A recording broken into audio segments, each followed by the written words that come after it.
Hello guys, আমি এখন HTML এবং CSS ওয়েবসাইট ডেভেলপারের একটা নতুন কন্টেন্ট ক্রিয়েট করতে যাচ্ছি। যাই হোক, আমি কথা না বাড়িয়ে কাজ শুরু করে দেই। প্রথমে আমি রাইট বাটনে ক্লিক করে একটা নিউ ফোল্ডার নিয়ে নেই। ফোল্ডারের নাম দেই ওয়েবসাইট। ওয়েবসাইট নামে একটা ফোল্ডার ক্রিয়েট করে নিলাম। ফোল্ডারটাকে আমি ওপেন করে নিলাম এন্টার বাটনে ক্লিক করে। এখানে আমি একটা টেক্সট ডকুমেন্ট ওপেন করব এই ফোল্ডারের মধ্যে। দেখ, প্রথমে রাইট বাটনে ক্লিক করে আমি এখানে একটা প্রথমে টেক্সট ডকুমেন্ট নেই। এইখানে দেখতে পাচ্ছেন আমার এখানে কিন্তু টেক্সট ডকুমেন্টের এক্সটেনশনটা দেখা যাচ্ছে। আমি এটা এরকম করে দিলাম টেক্সট ডকুমেন্ট, কিন্তু আমার এখানে এক্সটেনশনটা হবে HTML।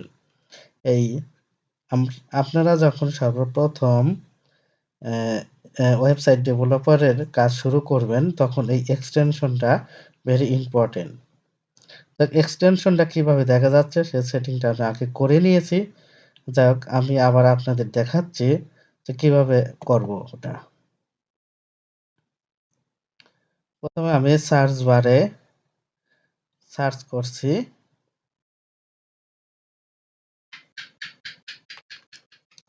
Control control panel. এখানে আমার কন্ট্রোল প্যানেল চলে আসছে। আমি এখানে ক্লিক করে দিলাম।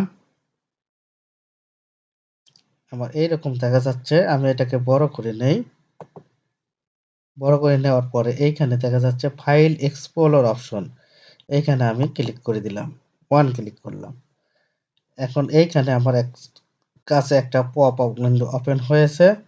এখানে আছে লেখা জেনারেল, ভিউ, সার্চ। আমি ভিউতে যাব, ভিউতে ক্লিক করলাম। এইখানে দেখেন এখন আমাদের নিচে এই যে দেখা যাচ্ছে, নিচে এই যে hide extension for known file types, এটা আপনাদের এইখানে টিক মার্ক দেওয়া থাকবে। টিক মার্ক দেওয়া থাকলে এক্সটেনশনটা দেখা যাবে না। এখানে আমি অ্যাপ্লাই করে ওকে করে দিলাম। দেখুন আমার এখন যদি আমি আমার আগের ডকুমেন্টে যাই তাহলে দেখেন এখানে আমাদের নিউ টেক্সট ডকুমেন্ট, এখানে কোনো এক্সটেনশন দেখা যাচ্ছে না। দেখতে পাচ্ছেন কোন এক্সটেনশন এখানে দেখা যাচ্ছে না। মানে আমার পূর্বে ছিল ডট টিএক্সটি, এখন কিন্তু ওইটা নাই, এক্সটেনশনটা দেখা যাচ্ছে না। দেখ, এক্সটেনশনটা দেখার জন্য ওইটা কাজ করতে হবে। আমাদের কি করতে হবে, এখানে ফাইল এক্সপ্লোরে আবার যাওয়ার পরে এখানে ভিউতে চাহিয়া এইখানকার টিক মার্ক ওপেন মানে তুলে দেব। যে আগে টিক মার্ক দেওয়া থাকবে, টিক মার্কটা তুলে দিতে হবে, তাহলে এক্সটেনশনটা আমরা খুব ভালোভাবে দেখতে পাবো। এই যে আমি তুলে দিলাম এক্সটেনশন, অ্যাপ্লাই, ওকে।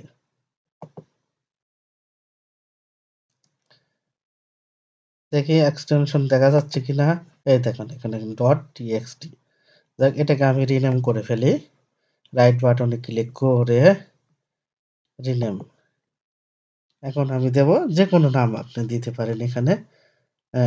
যেহেতু আমার নাম Shahin, SHAHIN, Shahin dot HTML। এখন আমি এটা ডিলিটে চাপ দিয়ে বাকিগুলো ডিলিট করে দিলাম। এখানে ইন্টার ক্লিক করলাম, ইয়েস।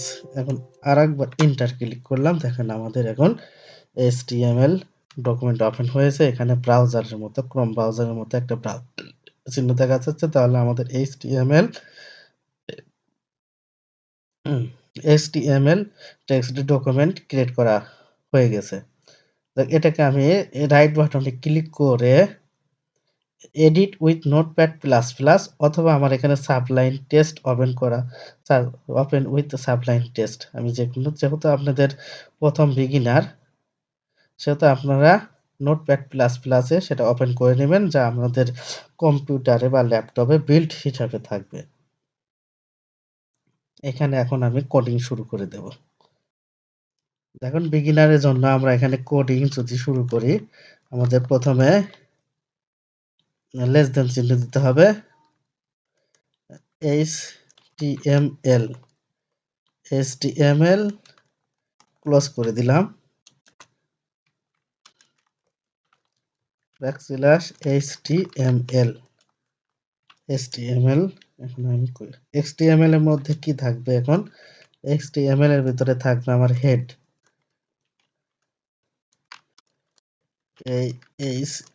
HEAD হেড, হেডটা আমরা ক্লোজ করে নেব। HEAD হেড ক্লোজ করে নেব। হেডের মধ্যে আমাদের থাকবে কি? Title, TITLE title. যে টাইটেল আমাদের সার্চ বারের উপর দেখা যাবে। টাইটেল এখানে আমি দেই নিউ ওয়েবসাইট, SITE টাইটেল আমরা ক্লোজ করে নেব। TITLE টাইটেল ক্লোজ করে নিলাম। এখন আমাদের হেডের নিচে থাকবে বডি ট্যাগ।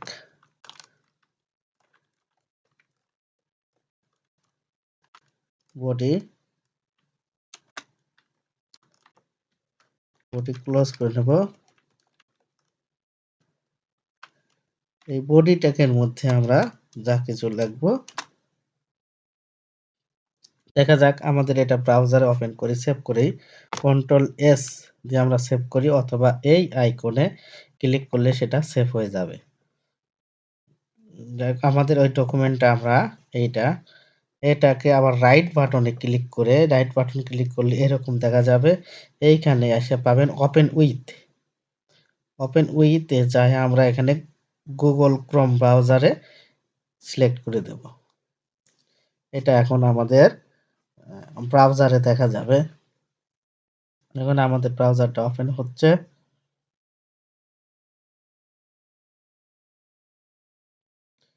ব্রাউজার ওপেন হলো, দেখুন এখানে দেখা যাচ্ছে নিউ ওয়েবসাইট। এটাকে আমি বড় করে নেই। দেখেন আমাদের এখানে দেখা যাচ্ছে কি নিউ ওয়েবসাইট। এখানে আমি যা লিখবো সেটাই এখানে দেখা যাবে। আমি এখানে নোটপ্যাড প্লাস প্লাসে নিউ ওয়েবসাইট দিয়েছি। দেখুন এখানে আমি নিউ ওয়েবস এখানে আমার নাম দিয়ে দিলাম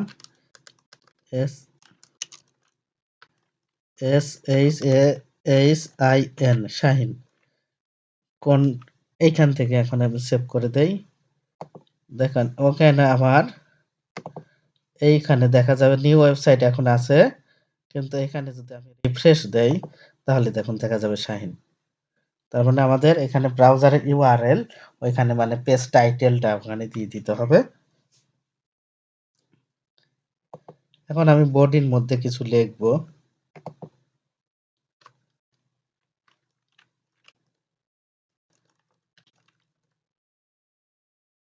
H1 এ দিলাম।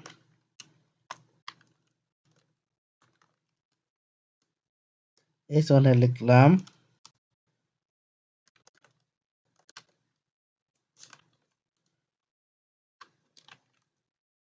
High Shahin,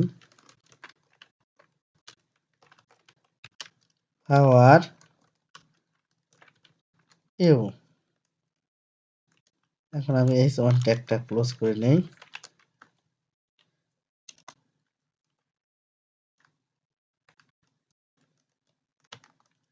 H1 tag close করে Ctrl+S সেভ করে দিলাম। এখন যদি আমরা এই ব্রাউজারটা রিফ্রেশ করি তাহলে বডি বলতেছি এই যে এইগুলো হচ্ছে আমাদের বডি, এইগুলো হচ্ছে আমাদের বডি, আর ওটা হচ্ছে ইউআরএল ওয়েবসাইটের নাম। এখন যদি আমি রিফ্রেশ দিই তাহলে বডিতে দেখেন লেখা যাবে hi Shahin, how are you. এখানে H1 এ বড় দেখা যাচ্ছে hi Shahin, how are you. যাই হোক, এইভাবে আমরা অ্যাজ এ বিগিনার হিসেবে কোডিং শুরু করব। কোডিং শুরু করলে এখানে আমরা লিখতে পারবো অ্যাজ এ বিগিনার হিসাবে। এখন দেখুন এখানে যদি আমি কেটে দেই, শুধু হাই শাইন পর্যন্ত রাখি,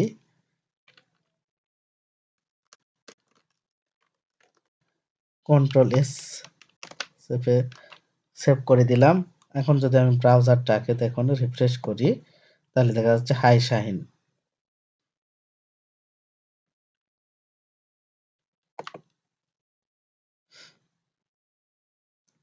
হাই শাহিন লেখা দেখা যাচ্ছে। তার মানে এখন আমরা এখানে যা লিখবো সেটা এখানে দেখা যাবে, ব্রাউজারে দেখা যাবে, রিফ্রেশ করলেই ব্রাউজারে দেখা যাবে।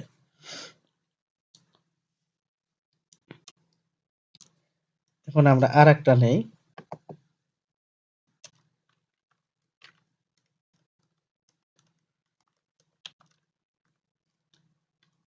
H5 নেই,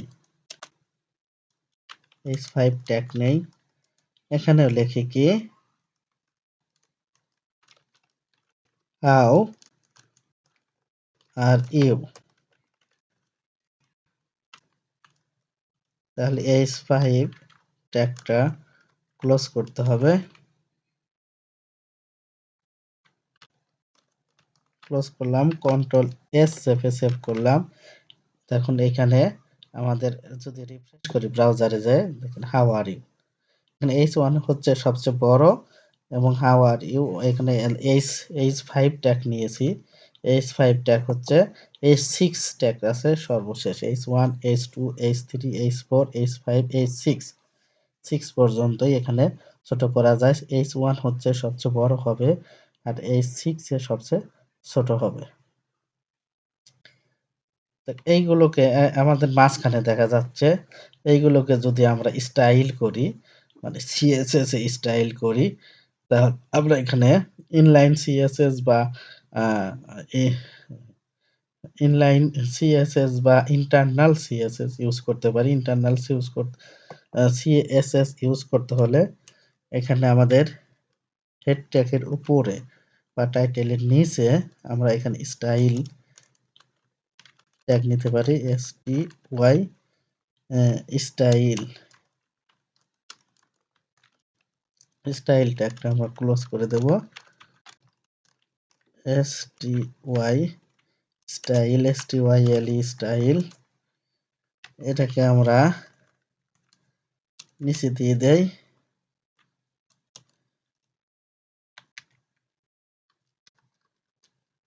এখন এখানে আমরা যদি H1 কে নিয়ন্ত্রণ করতে চাই সিএসএস এর মাধ্যমে, তাহলে H1 ট্যাগটা আমাদেরকে ধরতে হবে।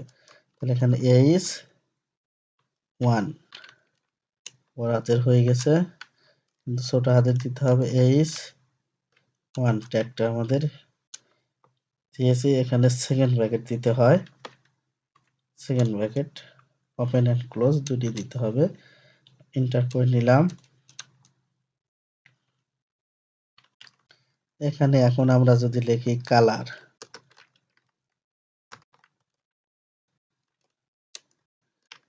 কালার কোলন রেড, সেমিকোলন দিয়ে শেষ করতে হবে। এখানে সেমিকোলন দিয়ে শেষ করতে হবে। কন্ট্রোল এস দিয়ে সেভ করলাম।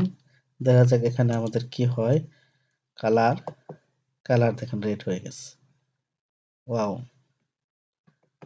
ম্যাজিক। এটাকে যদি আমরা মাঝখানে নিতে চাই, তাহলে আমরা কি করব, align, ALIGN align, CENTER centre colon দিয়ে শেষ করব। কন্ট্রোল এস দিয়ে সেভ করে রিফ্রেশ করি, দেখা যাক কি হয়। হচ্ছে না, তাহলে এখানে আমাদের অ্যালাইনটা ওইভাবে না দিয়ে টেক্সট অ্যালাইন দেই।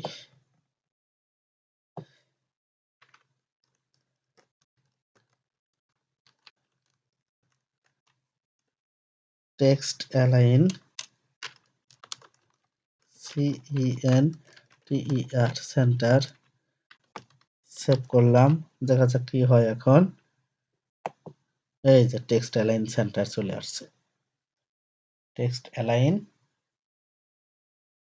সেন্টারে চলে আসছে। এইভাবে আমরা সিএসএস, দেখেন এটাকে যদি আমরা অন্য কালার দিতে চাই, এখানে রেড না দিয়ে আমরা লেখাটাকে গ্রিন করব, GREEN গ্রিন। কন্ট্রোল এস দিয়ে সেভ করলাম। এইটাকে আমরা এখান থেকে রিফ্রেশ করলাম, দেখুন লেখাটা আমার গ্রিন হয়ে গেছে। এটাকে আবার আমরা যেহেতু টেক্সট অ্যালাইন সেন্টার করেছি, এটাকে অন্যভাবে আমরা নিতে পারতাম। কেটে দিলাম, কন্ট্রোল এস দিয়ে সেভ করলাম। পূর্বের অবস্থায় আমরা এখানে নিয়ে আসি, দেখেন প্রথমে চলে আসছে। এটাকে যদি আমরা অন্যভাবে নেই, margin, MARGIN, margin left attribute নিয়ে এখানে আমরা যদি 400-500 পিক্সেল যা করে দেই আমাদের খুশি মতো, কন্ট্রোল এস দিয়ে সেভ করলাম। এটাকে আমরা রিফ্রেশ করলাম, দেখুন চলে আসছে। একইভাবে আমরা উপর থেকেও, এই উপর থেকেও নিচে নামাইতে পারি। তাহলে কিভাবে, মার্জিন লেফট করেছি, এখন মার্জিন টপ যদি করে দেই, margin top 200 pixel, control S দিয়ে সেভ করলাম। এখন এইখানে আমরা দেখেন মার্জিন টপ থেকে 200 পিক্সেল সরে আসছে। তাহলে এইভাবে আমরা লেখাগুলো নিয়ন্ত্রণ করতে পারি। ওকে গাইস, হ্যালো গাইস, আমার চ্যানেলকে নতুন নতুন ভিডিও আপডেট পেতে আমার চ্যানেলকে সাবস্ক্রাইব করুন এবং অরিজিনাল ভাবে ওয়েবসাইট ডেভেলপ করুন এবং ওয়েবসাইট ডেভেলপ শিখুন। যাই হোক, আমি ধারাবাহিক টিউটোরিয়াল দিচ্ছি। এই ধারাবাহিক টিউটোরিয়ালের সাথেই থাকবেন আপনারা। Thank you for watching.